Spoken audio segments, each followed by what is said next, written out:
Hi friends, ఈ వారం మన కథ నందనవనం సీరియల్లోని 20వ భాగం. రచయిత్రి గోగినేనిమణి, చదువుతున్నవారు రాధిక గోగినేని. మరి 20వ భాగంలోకి వెళ్లే ముందు ఇప్పటిదాకా జరిగిన కథ ఏమిటో ఒకసారి చూద్దామా? రామానికి కాబోయే భార్య నందు పెళ్లి మాటల కోసం రామం తల్లిదండ్రులను భోజనానికి ఇంటికి ఆహ్వానిస్తుంది. ఈలోపు భద్రయ్య గారు శ్రీవల్లిని భోజనానికి ఇంటికి ఆహ్వానించి భార్యను కూతుర్ని పరిచయం చేస్తారు. ప్రేమ వివాహాల మీద శ్రీవల్లి అభిప్రాయం కనుక్కుంటారు భద్రయ్య.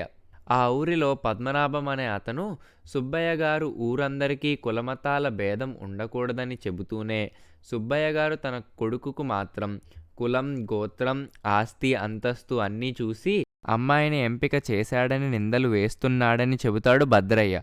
శ్రీవల్లి ఆ మాటలు విని ఆశ్చర్యపోతుంది. ఆ తర్వాత ఏం జరిగిందో 20వ భాగంలో వినండి. విన్నారుగా, ఇక కథలోకి వెళ్దామా? నందనవనం సీరియల్లోని 20వ భాగం. భద్రయ్య ఉత్సాహంగా సతీమణిని పిలిచి కూతురుతో శ్రీవల్లికి తాంబూలం ఇప్పించమని పురమాయించాడు. లోపలికి వెళ్ళి ఓ 2 నిమిషాలుండి మళ్ళీ వచ్చి కూర్చున్నాడు. భద్రయ్య భార్య భగవతి కూతుర్ని వెంట పెట్టుకు వచ్చింది. మీ గురించి విని తల్లి కూతుళ్ళు ఇద్దరూ మిమ్మల్ని చూడాలని ఒకటే ఆరాటపడ్డారు. ఆవిడేమీ పెద్ద భవంతిలో ఎవరికీ కనిపించకుండా తలుపులు మూసుకుని కూర్చోవటం లేదుగా, వెళ్ళి చూసి రండని ఎన్నోసార్లు చెప్పినా ఏమిటో వీళ్ళకి మొహమాటం. సరే, నేనే ఓసారి పిలిచి పరిచయం చేస్తానని మాట ఇచ్చాను. అయితే పనుల మీద అటూ ఇటూ తిరుగుతూ ఆ మాట మర్చిపోయాను. తీరిక లేక పూజ సంగతి చెప్పి మిమ్మల్ని పిలవాలనే కోరిక చెప్పేసరికి ఆడవాళ్ళు కాకుండా నేనే వస్తే ఏమనుకుంటారోనని సందేహం కలిగింది. కానీ కొంచెం పరిచయం నాకైతే ఉంది కదా అని నేనే వచ్చాను. ఇద్దరినీ రమ్మనాలనుకున్నాను, కానీ ఆ రోజు మీ ఇద్దరి వాదన విని మీ మధ్య సయోధ్య లేనప్పుడు ఇబ్బంది పెట్టడం ఎందుకని మిమ్మల్ని మాత్రమే పిలిచి ఊరుకున్నాను. ఏ చిన్న విషయంలోనైనా వ్యతిరేకత వస్తే నేను చాలా బాధపడిపోతుంటాను. అది నా నైజం. అరే, ఎందుకు అడిగానా అని మదన పట్టం కంటే అసలు అడగకుండా ఊరుకోవడమే ఉత్తమం కదా అనుకుంటాను. అందుకే సుబ్బయ్యను రమ్మని పిలవలేకపోయాను. ఇదిగో ఇప్పుడు మీతో ఇలా మనసారా మాట్లాడాకనే కదూ మీ గురించి నాకు బాగా తెలిసింది. భద్రయ్య మాటల అంతరార్థం ఏమై ఉంటుందా అని శ్రీవల్లి ఓ క్షణం ఆలోచించింది. భోజనానికి పిలవటానికే ఇంత తర్జన భర్జన పట్టం కొంచెం ఆశ్చర్యమే కలిగించింది. భోజనాల తర్వాత అసలు విషయం ఆమెకి అవగతమైంది. తనకు తెలివిగా ముందరకాళ్లకు బంధాలేసినట్లుగా అప్పుడు గుర్తించగలిగింది. భోజనాల దగ్గర చేసిన 10 రకాల పిండి వంటల్ని చూసి శ్రీవల్లి ఇన్ని ఎందుకు చేశారంటూ మొహమాట పడితే భద్రయ్య గారి భార్య భగవతి అతని వైపు చూసి బదులు చెప్పకుండా మిన్నకుండిపోయింది. భద్రయ్యే సమాధానం చెప్పాడు. బావుందమ్మా, ఏది మీకు ఇష్టమో తెలియక మాకు చేతనైన రకాలు చేస్తే ఏదో 1-2 మీకు ఇష్టమైనవి ఉంటాయనే అభిప్రాయంతో వండించా. అభిమానం అనేది మనసులో ఉంటే సరిపోతుందని కొందరు అంటారు, కానీ ఆ మాట నాకు మాత్రం నచ్చదమ్మా. మన ఇంటికి పిలిచిన వ్యక్తిని బట్టి గౌరవ మర్యాదలు ఉండాలని నా అభిప్రాయం. ఆ ఘనమైన ఏర్పాట్లన్నీ తన గొప్పతనాన్ని గుర్తించటం వల్లనే చేసినవని చెప్పకనే చెప్పినట్లుగా శ్రీవల్లికి అనిపించింది. ఖరీదైన చీర, జాకెట్టు గుడ్డ, పసుపు, కుంకుమ ఆవిడ చేతిలో ఉంచింది. భగవతి కూతురుతో శ్రీవల్లి కాళ్లకు దండం పెట్టించారు. కాళ్లకు నమస్కరించి లేచిన ఆ అమ్మాయి పెద్ద పెద్ద కళ్ళు నీటితో నిండి ఉండటాన్ని ఆశ్చర్యంగా చూసింది శ్రీవల్లి. మా అమ్మాయి కమల ఎలా ఉందమ్మా? ఆసక్తిగా చూస్తూ అడిగాడు భద్రయ్య. శ్రీవల్లి చిరునవ్వుతో, అమ్మాయికి ఏమండి, చక్కగా కలువు పువ్వులా కళకళలాడుతూ ఉంది మెచ్చుకుంటున్నట్లుగా అంది. భద్రయ్య మొహం వికసించింది. నాకు దిగులు తీరిపోయిందమ్మా, మీ మాటతో కొండంత ఊరట కలిగింది అన్నాడు. శ్రీవల్లి ఆశ్చర్యంగా చూసింది. భద్రయ్య కూతుర్ను తల మీద నిమురుతూ, అమ్మతో నువ్వు ఇక లోపలికి వెళ్ళమ్మా, నీ కోరిక తీరుతుందిలే, దిగులు పడకు అన్నాడు. దిగులు దేనికండి? శ్రీవల్లి అయోమయంగా చూసింది. వాళ్ళిద్దరూ లోపలికి వెళ్ళగానే ఆయన గట్టిగా నిట్టూర్చాడు. ఏం చెప్పమంటావమ్మా, పిల్లలు తీరి కూర్చుని తల్లిదండ్రులు నెత్తిమీద బండరాళ్ళు వేసినట్లు ఏవో సమస్యలు తెచ్చిపెడుతూ ఉంటారు. మా పిల్ల కమల ఎంత అమాయకురాలో అనిపిస్తుంది చూసిన వాళ్లకు. పైకి తెలియదు కానీ ఏదైనా సమస్య వచ్చినా, దేని పట్లైనా ఇష్టం కలిగినా వెంటనే తల్లిదండ్రులమైన మాకైనా చెప్పదు. తనలో తనే తలుచుకుని బాధపడుతుంది తప్ప పెదవిప్పదు. దాని మనస్తత్వం అది. ఆ మధ్య దిగులుగా కనిపిస్తే కారణం తెలిసి చావక ఆరా తీసినా లాభం లేకపోయింది గాని చివరకు మెల్లగా చెప్పిందమ్మా. తను మనసు పడిన అబ్బాయికి వేరెవరితోనో పెళ్లి నిశ్చయమైపోయిందని. అందుకు బాధపడుతోందన్నమాట. తండ్రిగా నాకున్న స్థితిగతులను బట్టి తన కోరిక ఏదైనా తీర్చగల సామర్థ్యం ఉందనుకునేవాణ్ణి. కానీ నా చేతుల్లో లేదని, అసక్తుండని తెలిసి కుంగిపోయాను. భద్రయ్య డగ్గుద్దికతో ఒక క్షణం మాట్లాడలేనట్లు మిన్నకుండిపోవటంతో శ్రీవల్లి మనసు ఆర్ద్రమైపోయింది. అమ్మాయి లక్షణంగా చక్కగా ఉంది. ఆ పెద్దవాళ్లకు మీ అమ్మాయి ఇష్టం చెప్పి ఒప్పించే ప్రయత్నం చేయకపోయారా? పెళ్ళైనా ఈ కాలపు పిల్లలు సరిపడకపోతే సర్దుకుపోవడం కాదు, విడిపోయే ఆలోచన చేస్తున్నారు. నిశ్చితార్థమే కదా అయ్యింది. ఏమో వాళ్ళు మనసు మార్చుకోవచ్చుగా. ప్రయత్నం చేస్తే పోయేదేముంది? ప్రయత్నం చేశానమ్మా. ఫలించదేమోననుకున్న నా అభిప్రాయం మారింది. నీ మాటలతో కొండంత ధైర్యం వచ్చింది. చెల్లెమ్మ, ఇంతకుముందు మా అమ్మాయి నీ కాళ్లకు మ్రొక్కినప్పుడు తల మీద చేయి వేసి కళ్యాణమస్తు అని మెల్లగా దీవించటం నాకు వినిపించింది. మంచి మనసు గల వాళ్ల మాటకు, ఆశీర్వచనానికి తిరుగుండదని నా నమ్మకం. శ్రీవల్లి భద్రయ్య వైపు ఆశ్చర్యంగా చూసింది. అతనేం చెప్తున్నాడో అర్థం కాలేదు. కాకపోతే తన మాటకు అంత శక్తి ఉందని నమ్ముతున్నందుకు కొంచెం ఆనందం మాత్రం కలిగింది. అది ఆమె వదనంలోనూ స్పష్టంగా వెల్లడైంది. కమల ఇష్టపడింది ఎవరిని, ఏమిటి అని అడగాలనుకుంది. అంతలో భద్రయ్య మాటలతో ఆ విషయం స్పష్టమై ఉలిక్కిపడింది. నిర్ఘాంతపోతూ, ఏమిటి, మా రామన్న అని అడిగింది. ఆవిడ గొంతు తడారిపోయి మాట కీచుగా వచ్చింది. అవును చెల్లెమ్మ, అది కుదిరే పని కాదని నేను మా పిల్లకి బాగా నచ్చచెప్పాను. అందుకనే మాతో చెప్పలేదంది. చీవాట్లేసినా తన తీరు మార్చుకోనట్లు అలా దిగులుగా ఉండిపోయింది. నేను నా కోరిక ఎలాగైనా తీర్చాల్సిందేనని మొండిపట్టు పట్టలేదుగా, మరి మీరెందుకు నన్ను తప్పు పట్టటం అంటూ ఎదురు తిరిగింది కూడా. ఆస్తి అంటే సంపాదించింది చాలానే ఉంది కానీ మీరు మీ కులం పిల్లతో నిశ్చయం అనుకున్నాక ఎలా అడగగలనో చెప్పమ్మా.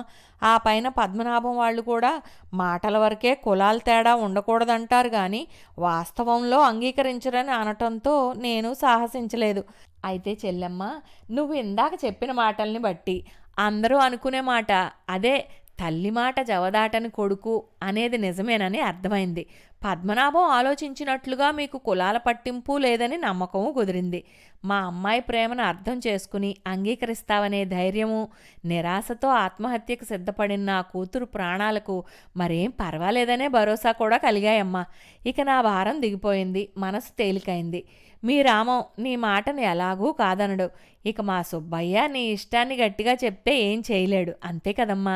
ఇక కట్న కానుకల్లో ఏ లోటు ఉండదు. మీరు ఎలా చెప్తే అలాగే, ఏది ఎప్పుడు అప్పచెప్పమంటే సరేనంటమే తప్ప కాదంటూ అంటూ ఉండదు. భద్రయ్య మాటలు ప్రలోభ పెడుతున్నట్లుగా సాగాయి. శ్రీవల్లికి మాత్రం కలవరం కలిగించాయి. తన మాటల్ని తనకే గుర్తు చేస్తూ బంధాలేసి ఇరికించినట్లుగా ఉందనుకుంటూ తల్లడిల్లింది. గట్టిగా కాదనలేని పరిస్థితిని చేజేతులా తెచ్చుకున్నట్లు అనిపించింది. ఎలా కాదనాలో అర్థం కాని తికమకతో నిలబడిపోయింది. పదమ్మా, మీ ఇంటి వరకు నేను వెంట వస్తాను. అన్ని రకాలుగా ఆలోచించి అమాయకురాలైన మా పిల్లను తన ఆశను దృష్టిలో పెట్టుకుని నిర్ణయించుకోమ్మా, తొందర ఏం లేదుగా. భద్రయ్య అనటంతో శ్రీవల్లి తేరుకుని అడుగులు వేసింది. అతని అనుచరులు ఇద్దరు వెంట వచ్చారు. చీర అవి పెట్టిన కవర్ను ఒక అతని చేతిలో ఉండటం గమనించింది శ్రీవల్లి. అన్నయ్యనంటూ ఇచ్చిన వాటిని కాదనటం ఎలా అనుకుంటూ మనసులోనే నిట్టూర్చింది. ఇంటి ముందు ఆగి అందించిన కవర్ను యాంత్రికంగా అందుకుని జీవం లేని బొమ్మలా శ్రీవల్లి లోపలకు నడిచి వెళ్ళింది.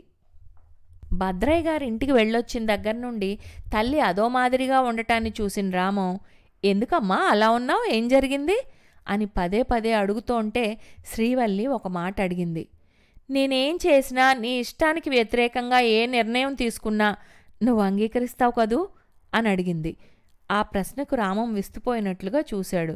అలాంటి సందేహం ఎందుకు వచ్చిందమ్మా? ఎదురు ప్రశ్నించాడు. సమాధానం చెప్పకుండా ఎదురు ప్రశ్నలేమిటి, ఎందుకు ఏమిటి అనే ఆరాలు లేకుండా నా మాట మన్నిస్తావో లేదో అది చెప్పు చాలు అంది శ్రీవల్లి. తప్పకుండానమ్మా, అది నీకు తెలుసని అనుకుంటున్నా. నువ్వు మళ్ళీ అడిగావు కాబట్టి చెప్తున్నాను. ఎప్పుడూ కూడా నీ నిర్ణయాన్ని నేను కాదన్ను, సరేనా? కొడుకు వైపు అభిమానంగా చూసిన శ్రీవల్లి పెదవులపైకి జీవం లేని చిరునవ్వు వచ్చింది. పరమేశ్వరం గారింట్లో వాళ్ళంతా అందర్నీ ఆదరంగా ఆహ్వానించి మర్యాదలు చేశారు. శ్రీవల్లి ఏదో ఆలోచిస్తున్నట్లుగా ముభావంగా ఉండిపోవటం అందరికీ ఆశ్చర్యంగానే ఉంది. మామూలుగా ఉండటానికి, మాటలు కలపటానికి శ్రీవల్లి ప్రయత్నించి విఫలమైంది. ఆమె ముభావానికి కారణం ఏమై ఉంటుందా అనేదే అందరి ఆలోచన అయింది. భోజనాలయ్యాక కాసేపు విశ్రాంతిగా కూర్చుంటానని ఒక గదిలో ఒంటరిగా ఉండిపోయిన శ్రీవల్లి నందుని పిలిచి పక్కన కూర్చోబెట్టుకుంది. ఏదో చెప్పాలనుకుంటోందని గ్రహించిన నందు, చెప్పండి, మీరేమీ సంకోచించకండి, నేను అర్థం చేసుకుంటాను అంది శ్రీవల్లితో. శ్రీవల్లి వదనంలో ఒక విధమైన రిలీఫ్ కనిపించింది.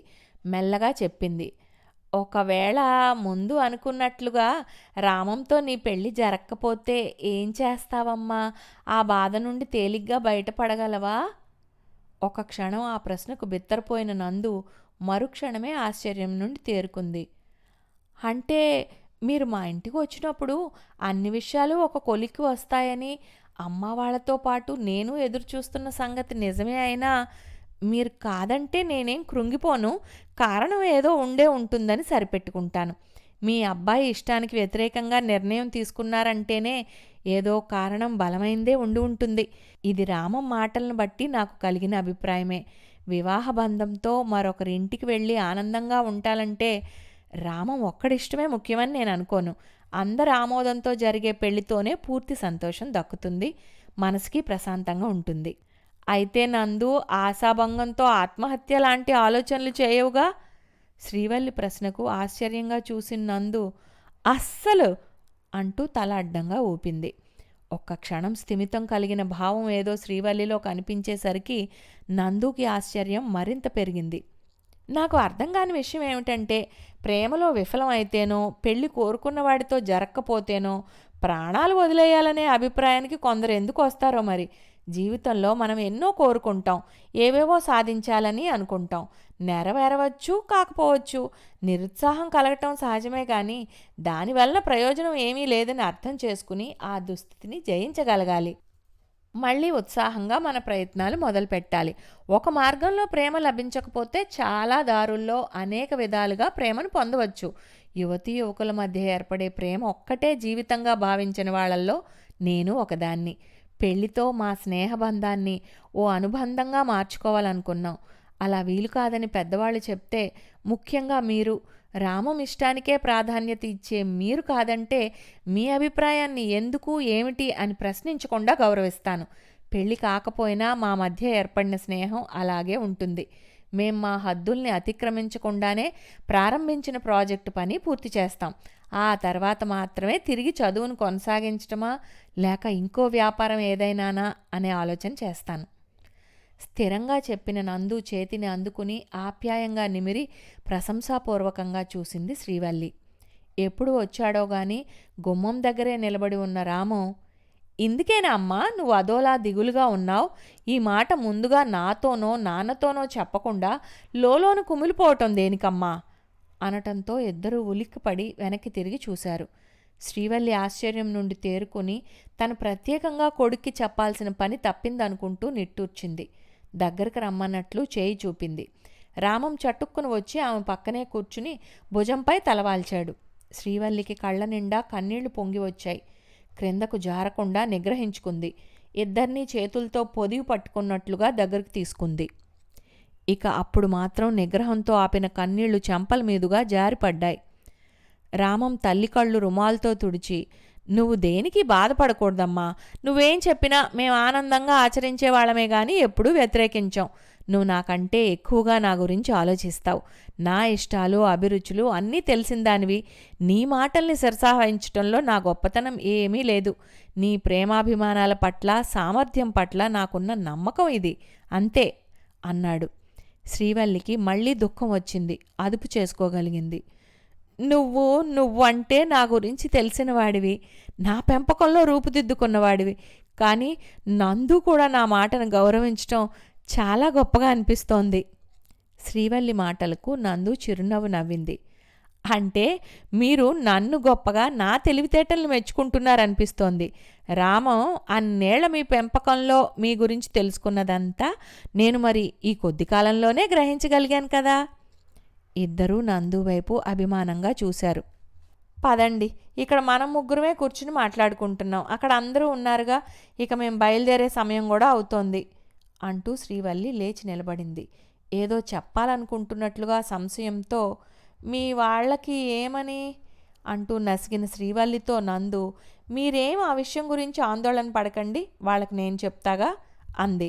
తేలిగ్గా ఊపిరి పీల్చిన శ్రీవల్లి ఒక అడుగు వేయగానే నందు ఆవిడ చేయి పట్టుకుని ఆపి, ఒక్క నిమిషం, శుభలేఖల్లో రాసుకోవటానికనే ఏముంది, మీరే నాకు నందిని నందిత పేర్లలో ఏదో ఒకటి నిర్ణయించండి అంది. శ్రీవల్లి నందు తల నిమిరి, నేను నందిత అనే పేరు చెప్దామని ఎప్పుడో అనుకున్నాను, అయితే ఈ సందర్భంలో నాకు ఆ అధికారం లేదని మిన్నకుండిపోయా, నువ్వు అడిగావుగా అందుకే చెప్పేశా అంది. మీతో బంధం ఏర్పడకపోయినా మీ పట్ల నాకున్న ప్రత్యేకమైన గౌరవం అభిమానం అలాగే ఉంటాయి, వాటిలో మార్పు లేదు నందు చిరునవ్వుతో చెప్పింది. అభిమానంగా ఆవిడ చేతులను కళ్ళ కానించుకుని తన ఇష్టాన్ని ప్రకటించింది.